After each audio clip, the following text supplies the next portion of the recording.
Hey everybody, welcome or welcome back to my channel. This is Liz Loves Books. Today I'm going to be talking about the romance authors that I am absolutely desperate to read from.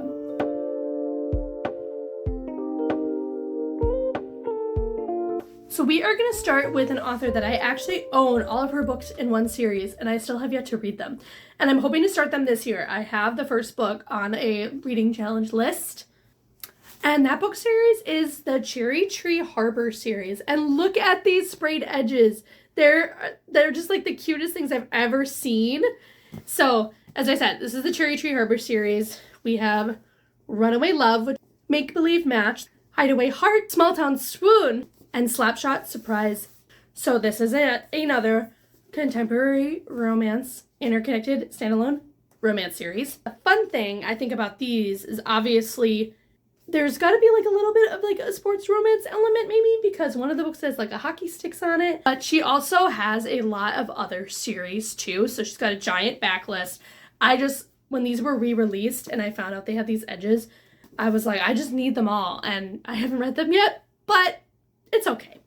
But the first book, Runaway Love, says, yes, I'm a single dad who needs a nanny for the summer. Okay, perfect. There we go. Single dad nanny trope. But hiring the stranded runaway bride who shows up on my doorstep in a wedding gown with no references, no skills, and no experience, that one is that desperate. Okay, so this is just gonna be like trope galore. And honestly, I think I need to read this like when I'm just desperate for something fun and easy. Although I feel like it'll probably have more depth to it than I think than the other books in the series. The Fake Engagement, Enemies to Lovers, Small Town Romance. Hideaway Heart, the Enemies to Lovers Forced Proximity Small Town Rom-Com. Slapshot Surprise, an almost plane crash leads to an unexpected surprise in the sexy rom-com. That's intriguing. Okay. And then Small Town Swoon, find out what happens when just friends turn into just once in this sexy and sweet small town romance. Oh, so it's going to be friends to lovers. Cute! So yeah, that is an author that I am absolutely desperate to read from, and I have all the books in one of her series, so I feel like she should be my top priority. Then another romance author that I'm really desperate to read from that I kind of avoided for many years just because I wasn't sure if it was my vibe, but I think I've kind of moved into it, and that is Liz Tomforty, and specifically her Windy City series. This is a really, really popular book talk, booktube, bookstagram book series, and it just finished this last year. So we have the first book, Mile High.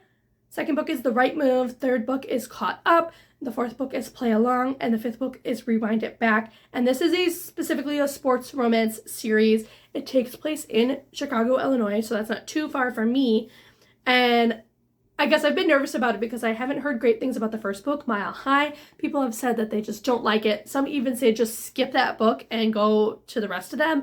I'm a series completionist, so I will not be doing it. But I am very intrigued to try to read it. I don't own any of those books, so I would have to probably get them from my library and try them out and see. And another romance author I would like to read from is actually Emily McIntyre. I have two of her books. They're very different though. So the first book that I own by her is Hooked. And this is kind of like a dark fairy tale retelling romance. So it's like an 8-book series or something like that. And this one, it follows the retelling story of Peter Pan. So the back says he wants revenge, but he wants her more.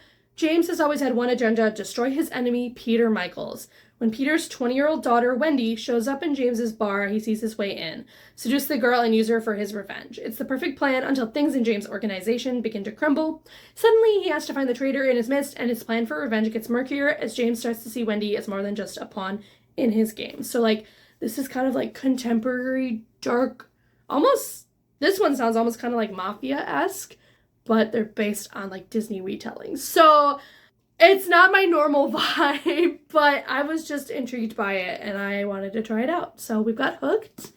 Then Emily also came out recently. This is another retelling series, and that is Burning Daylight, book 1 in the Defying the Stars series. And this is actually a Walmart exclusive edition with a really, really pretty sprayed edge that says, "Give me my sin again." And I believe, yeah, this is a Romeo and Juliet retelling. So I'm not sure how this will go. It was one of those things where I just got the cover, and so I was like, I need it. So these 2 books are kind of hits or misses for me. I'm not sure if I will like them or not. But we're going to try them because they are on my TBR. 2 more authors to go. The next one that I want to read from is a Canadian author, and her name is Hannah Cowan. And specifically the series that I want to try, it's actually a very similar title to Melanie Harlow's series, and this is the Cherry Peak series. So we've got 5 books in this. We have Strung Along, Catching Sparks, Chasing Home, Stealing Sunshine, and Choosing Forever. And these are Canadian cowboy romances.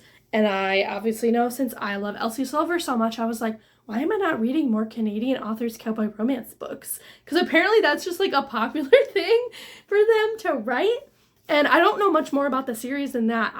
The covers really intrigued me with like the little map and everything. So, and I've heard good things about the author, so that's why it's on my list. And then finally, I want to try Mariana Zapata. She is the slowest of slow burns in all of her books. But also her books are extremely long, like 600 or more pages. And they are also contemporary romances, but they're not quite as like light and fluffy as other ones. They deal with a little bit more intense themes and topics. So I'm not sure she's for me. Again, I would probably try her from my local library and see. But yeah, that is all of the romance authors that I am absolutely desperate to read from. Comment below which one you think I should try first. And I will see you guys in another video soon. Bye, guys.